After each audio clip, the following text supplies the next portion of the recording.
اعوذ باللہ من الشیطان الرجیم۔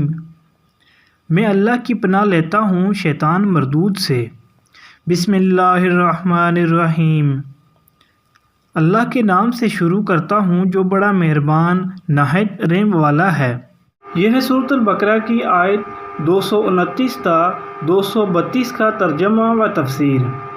ترجمہ: طلاق دو بار ہے، پھر یا تو سیدھی طرح عورت کو روک لیا جائے یا بھلے طریقے سے اس کو رخصت کر دیا جائے، اور رخصت کرتے ہوئے ایسا کرنا تمہارے لیے جائز نہیں ہے کہ جو کچھ تم انہیں دے چکے ہو اس میں سے کچھ واپس لے لو۔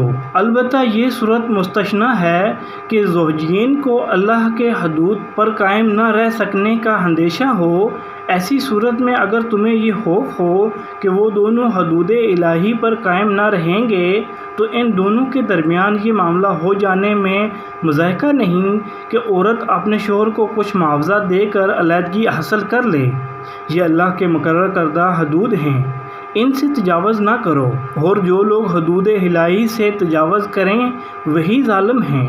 پھر اگر دوبارہ طلاق دینے کے بعد شوہر نے عورت کو تیسری بار طلاق دے دی تو وہ عورت پھر اس کے لیے حلال نہ ہوگی، الا یہ کہ اس کا نکاح کسی دوسرے شخص سے ہو اور وہ اسے طلاق دے دے۔ تب اگر پہلا شوہر اور یہ عورت دونوں یہ خیال کریں کہ حدود الہی پر قائم رہیں گے تو ان کے لیے ایک دوسرے کی طرف رجوع کر لینے میں کوئی مضحکہ نہیں۔ یہ اللہ کی مقرر کردہ حدیں ہیں جنہیں وہ ان لوگوں کی ہدایت کے لیے واضح کر رہا ہے جو اس کی حدوں کو توڑنے کا انجام جانتے ہیں۔ اور جب تم عورتوں کو طلاق دے دو اور ان کی عدت پوری ہونے کو آ جائے تو یا بھلے طریقے سے انہیں روک لو یا بھلے طریقے سے رخصت کر دو۔ ماں ستانے کی خاطر انہیں نہ روکے رکھنا، یہ زیادتی ہوگی، اور جو ایسا کرے گا وہ در حقیقت آپ اپنے اوپر ظلم کرے گا۔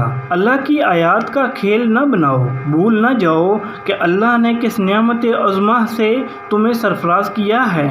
وہ تمہیں نصیحت کرتا ہے کہ جو کتاب اور حکمت اس نے تم پر نازل کی ہے اس کا احترام ملحوظ رکھو۔ اللہ سے ڈرو اور خوب جان لو کہ اللہ کو ہر بات کی خبر ہے۔ جب تم اپنی عورتوں کو طلاق دے چکو اور وہ اپنی عدت پوری کر لیں تو پھر اس میں منع نہ ہو کہ وہ اپنے زیر تجویز شوہروں سے نکاح کر لیں، جبکہ وہ معروف طریقے سے باہم مناقت پر راضی ہوں۔ تمہیں نصیحت کی جاتی ہے کہ ایسی حرکت ہرگز نہ کرنا اگر تم اللہ اور روز آخر پر ایمان لانے والے ہو۔ تمہارے لیے شائستہ اور پاکیزہ طریقہ یہی ہے کہ اس سے باز رہو، اللہ جانتا ہے تم نہیں جانتے۔ یہ تھا سورۃ البقرہ کی آیت 229 تا 232 کا ترجمہ۔ اب تفسیر۔ اس مختصر سی آیت میں ایک بہت بڑی معاشرتی خرابی کو جو عربی جاہلیت میں رائج تھی اصلاح کی گئی ہے۔ عرب میں قاعدہ یہ تھا کہ ایک شخص اپنی بیوی کو بے حد و حساب طلاق دینے کا مجاز تھا۔ جس عورت سے اس کا شوہر بگڑ جاتا اس کو وہ بار بار طلاق دے کر رجوع کرتا رہتا تھا تاکہ نہ تو وہ غریب اس کے ساتھ بس ہی سکے اور نہ اس سے آزاد ہو کر کسی اور سے نکاح ہی کر سکے۔ قرآن مجید کی یہ آیت اسی ظلم کا دروازہ بند کرتی ہے۔ اس آیت کی روح سے ایک مرد ایک رشتہ نکاح میں اپنی بیوی پر حد سے حد 2 ہی مرتبہ طلاق رجعی کا حق استعمال کر سکتا ہے۔ جو شخص اپنی منکوحہ کو 2 مرتبہ طلاق دے کر اس سے رجوع کر چکا ہو وہ اپنی عمر میں جب کبھی اس کو تیسری بار طلاق دے گا عورت اس سے مستقل طور پر جدا ہو جائے گی۔ طلاق کا صحیح طریقہ جو قرآن و حدیث سے معلوم ہوتا ہے یہ ہے کہ عورت کو حالت طور میں 1 مرتبہ طلاق دی جائے۔ اگر جھگڑا ایسے زمانے میں ہوا ہو جبکہ عورت ایام ماہواری میں ہو تو اسی وقت طلاق دے بیٹھنا درست نہیں ہے، بلکہ ایام سے اس کے فارغ ہونے کا انتظار کرنا چاہیے۔ پھر ایک طلاق دینے کے بعد اگر چاہیں تو دوسرے طور میں دوبارہ 1 طلاق اور دے دے، ورنہ بہتر یہی ہے کہ پہلے ہی طلاق پر اکتفا کرے۔ اس صورت میں شوہر کو یہ حق حاصل رہتا ہے کہ عدت گزرنے سے پہلے جب چاہے رجوع کر لے، اور اگر عدت گزر بھی جائے تو دونوں کے لیے موقع باقی رہتا ہے کہ پھر باہمی رضامندی سے دوبارہ نکاح کر لیں۔ لیکن تیسرے طور میں تیسری بار طلاق دینے کے بعد نہ تو شوہر کو رجوع کا حق باقی رہتا ہے اور نہ اس کا ہی کوئی موقع رہتا ہے کہ دونوں کا پھر نکاح ہو سکے۔ رہی یہ صورت کہ ایک ہی وقت میں 3 طلاقیں دے ڈالی جائیں جیسا کہ آج کل جلح کا عام طریقہ ہے، تو یہ شریعت کی روح سے سخت گناہ ہے۔ نبی صلی اللہ علیہ وسلم نے اس کی بڑی مذمت فرمائی ہے، اور حضرت عمر رضی اللہ تعالیٰ عنہ سے یہاں تک ثابت ہے کہ جو شخص بیک وقت اپنی بیوی کو 3 طلاقیں دیتا تھا، آپ صلی اللہ علیہ وسلم اس کو درے لگاتے تھے۔ تاہم گناہ ہونے کے باوجود ائمہ عربیہ کے نزدیک تینوں طلاقیں واقع ہو جاتی ہیں اور طلاق مغلظ ہو جاتی ہے، یعنی مہر اور وہ زیور اور کپڑے وغیرہ جو شوہر اپنی بیوی کو دے چکا ہو، ان میں سے کوئی چیز بھی واپس مانگنے کا اسے حق نہیں ہے۔ یہ بات ویسے بھی اسلام کے اخلاقی اصولوں کی سند ہے کہ کوئی شخص کسی ایسی چیز کو جسے وہ دوسرے شخص کو ہبہ یا ہدیہ و تحفہ کے طور پر دے چکا ہو، واپس مانگے۔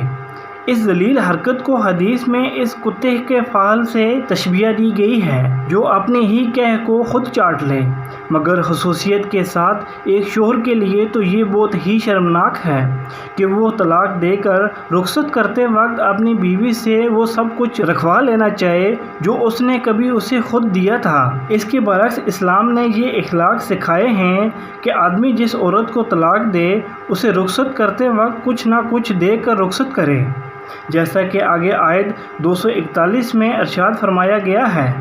شریعت کی اصطلاح میں اسے خلع کہتے ہیں، یعنی ایک عورت کا اپنے شوہر کو کچھ دے دلا کر اس سے طلاق حاصل کرنا۔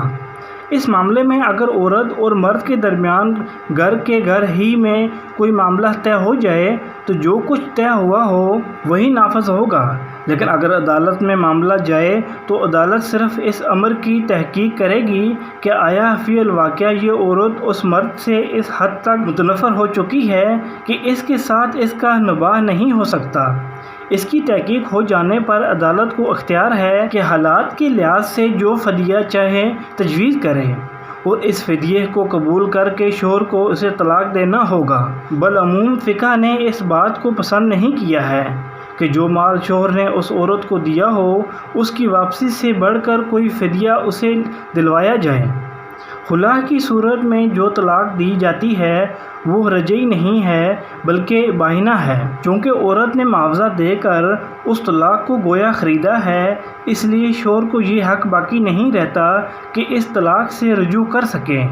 البتہ اگر یہی مرد عورت پھر ایک دوسرے سے راضی ہو جائیں اور دوبارہ نکاح کرنا چاہیں تو ایسا کرنا ان کے لیے بالکل جائز ہے۔ جمہور کے نزدیک خلع کی عدت وہی ہے جو طلاق کی ہے، مگر ابو داؤد، ترمذی اور ابن ماجہ وغیرہ میں متعدد روایات ایسی ہیں جن سے معلوم ہوتا ہے کہ نبی صلی اللہ علیہ وسلم نے اس کی عدت ایک ہی حیض قرار دی تھی، اور اسی کے مطابق حضرت عثمان رضی اللہ تعالیٰ عنہ نے ایک مقدمہ کا فیصلہ کیا۔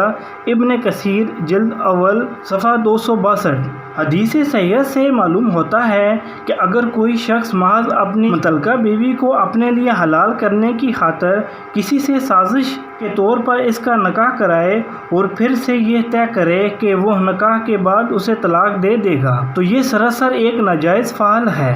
ایسا نکاح نہ ہوگا بلکہ محض ایک بدکاری ہوگی، اور ایسے سازشی نکاح و طلاق سے عورت ہرگز اپنے سابق شوہر کے لیے حلال نہ ہوگی۔ حضرت علی اور ابن مسعود اور ابو ہریرہ اور عتبہ بن عمر رضی اللہ عنہم کی متفقہ روایت ہے کہ نبی صلی اللہ علیہ وسلم نے اس طریقے سے حلالہ کرنے اور حلالہ کرانے والے پر لعنت فرمائی ہے، یعنی ایسا کرنا درست نہیں ہے کہ ایک شخص اپنی بیوی کو طلاق دے اور عدت گزرنے سے پہلے محض اس لیے رجوع کر لے کہ اسے پھر ستانے اور وقت کرنے کا موقع ہاتھ آ جائے۔ اللہ تعالیٰ ہدایت فرماتا ہے کہ رجوع کرتے ہو تو اس نیت سے کرو کہ اب حسن سلوک سے رہنا ہے، ورنہ بہتر یہ ہے کہ شریفانہ طریقے سے رخصت کر دو۔ مزید تشریح کے لیے ملاحظ ہو حاشیہ نمبر 25۔ یعنی اس حقیقت کو فراموش نہ کر دو کہ اللہ نے تمہیں کتاب اور حکمت کی تعلیم دے کر دنیا کی رہنمائی کے عظیم الشان منصب پر مامور کیا ہے۔ تم امت وسط بنائے گئے ہو، تمہیں نیکی اور راستی کا گواہ بنا کر کھڑا کیا گیا ہے۔ تمہارا یہ کام نہیں ہے کہ حلیہ بازیوں سے آیات الہی کا کھیل بناؤ، قانون کے الفاظ سے روح قانون کے خلاف ناجائز فائدے اٹھاؤ اور دنیا کو راہ راست دکھانے کے بجائے خود اپنے گھروں ظالم اور بدراہ بن کر رہو۔ یہ تھی سورۃ البقرہ کی آیت 229 تا 232 کا ترجمہ و تفسیر۔